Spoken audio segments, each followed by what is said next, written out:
বিএনপির ভারপ্রাপ্ত চেয়ারম্যান তারেক রহমান ঢাকা ১৭ সংসদীয় আসন থেকে নির্বাচন করবেন।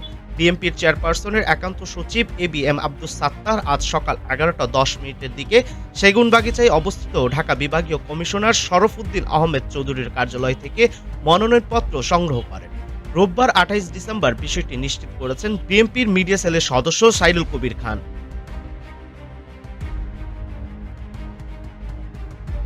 বিএনপি সূত্রে জানা গেছে, সম্প্রতি তারেক রহমান দেশে ফেরার পর ঢাকা ১৭ আসনের ভোটার হওয়ার জন্য আবেদন করেন।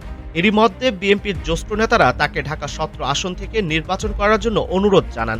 দলীয় নেতাদের অনুরোধ ও রাজনৈতিক বাস্তবতা বিবেচনায় নিয়ে ঢাকা ১৭ আসনে নির্বাচন করার সিদ্ধান্ত নেন তারেক রহমান।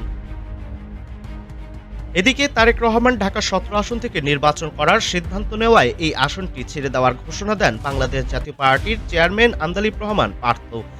তিনি ভোলা ১ আসন থেকে নির্বাচনে অংশ নেওয়ার সিদ্ধান্ত নিয়েছেন বলে জানা গেছে।